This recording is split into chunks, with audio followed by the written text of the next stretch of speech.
গাজা কি আবারও কখনো বসবাসের যোগ্য হয়ে উঠতে পারবে?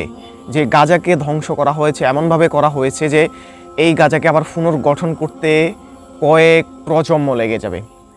শুধুমাত্র এক প্রজন্ম কিংবা দুই প্রজন্ম না, এরকম কয়েক প্রজন্ম লেগে যাবে। যে ধ্বংসস্তূপ করা হয়েছে সেই ধ্বংসস্তূপ থেকে নতুন করে নির্মাণ করতে গাজাকে। এমন বর্বরতার শিকার হয়েছে গাজাবাসী। বলা হচ্ছে যে ৬৭,৭০০ মানুষ সেখানে নিহত হয়েছে। এটা হচ্ছে আপনার একটা হিসাব আর কি। হিসাবের বাহিরেও যে কত হাজার হাজার মানুষ নিখোঁজ হয়েছে, মারা গিয়েছে, সেটা কেউ বলতে পারবে না। এই গাজা একদম ধ্বংসস্তূপে পরিণত হয়েছে। সেখান থেকে আবার নতুন করে গড়ে ওঠা এত সহজ না। একটা স্বাভাবিক অঞ্চলকে আপনি যদি নির্মাণ করতে যান, সেখানে আপনার খুব একটা কষ্ট হবে না। সেখানে আপনি সব কিছু সাজানো গোছানো অনেক কিছু পাবেন। কিন্তু ধ্বংসস্তূপকে আপনি সরাবেন, সরিয়ে নতুন করে আবার গড়ে তুলবেন, এটা একদম কয়েক প্রজন্ম ছাড়া, কয়েক প্রজন্ম অর্থাৎ এক প্রজন্মকে আমরা ২৫ বছর হিসেবে ধরি, এরকম ২৫ বছরকে কয়েক প্রজন্ম দিয়ে অর্থাৎ প্রায় ৩, ২৫, ৭৫ বা ১০০ বছর লেগে যেতে পারে এই গাজাকে আবার ঠিক করতে। তো গাজাবাসীর প্রতি যেই হৃদয় বিদারক ঘটনাগুলো ঘটেছে, তাদেরকে তাদের ঘরবাড়িগুলো একটা জাতিকে নিধন করার জন্য শুধু তাকে হত্যা করলেই হয় না, সাথে সাথে তার যে বাড়িঘর এগুলোকে আপনার মাটির সাথে মিশিয়ে দিতে হয়। যখন সে বাস্তুচ্যুত হবে, যখন তার বাড়িঘর মাটির সাথে মিশে যাবে, তারপর যখন তাকে হত্যা করা হবে, তখনই সেটা জাতিগত নিধনে পরিণত হয়। এবং ঠিক এই কাজটাই হয়েছে।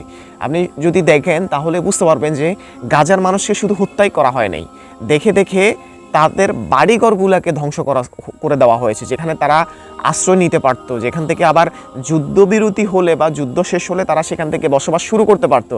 এই বিষয়টা এখন আর এমন না। এই যে অনেক মানুষ যারা গাজা ছেড়ে চলে গিয়েছিল, তারা এখন গাজা ফিরে দেখতেছে যে তাদের কোনো কিছুই আর অবশিষ্ট নাই। তারা রেখে গিয়েছিল অনেক সুন্দর বাড়িঘর, অনেক বড় দালান।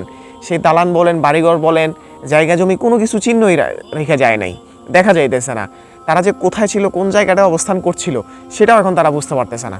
মনে করেন আপনার পাশে কয়েকটা বাড়ি আছে, সেই বাড়ির সাথে আপনার বাড়িটা, কিন্তু এখন এমনভাবে ধ্বংসযজ্ঞ চালানো হয়েছে যে আপনার ভূমি কতটুকু, পাশের জনের ভূমি কতটুকু, সেটাও সেখানে আইডেন্টিফাই করা যাচ্ছে না। এমন কঠিন আকারে সেখানে ধ্বংসযজ্ঞ চালানো হয়েছে। হিউম্যান রাইটস ওয়াচ বলতেছে যে এটা এত সহজে গাজাকে পুনর্গঠন করা যাবে না, এবং বলতেছে যে যদি আবার কোনো যুদ্ধ সংগঠিত না হয় তাহলেও কয়েক প্রজন্ম লেগে যাবে। আবার যদি ইসরায়েল কোনো একটা ছুতা ধরে, অজুহাত ধরে সেখানে যদি আবার অ্যাটাক করে বসে, তাহলে সে কয়েক প্রজন্ম আরও কয়েক প্রজন্ম বেড়ে যেতে পারে, যেটা আসলে ভাষায় বলার অপেক্ষা রাখে না। যাই হোক, আজকের মতো এখানে শেষ করছি। গাজাবাসীর প্রতি সমবেদনা জানানো ছাড়া আর আমাদের কিছুই করার নাই। আন্তরিক শুভেচ্ছা অভিনন্দন জানাই তাদের প্রতি। তারা ভালো থাকুক, তাদের গাজা সিটি আবারও সুন্দর হয়ে সবুজে শস্য শ্যামলায় ভরে যাক, এটাই প্রত্যাশা করছি। সবাই ভালো থাকবেন। আসসালামু আলাইকুম।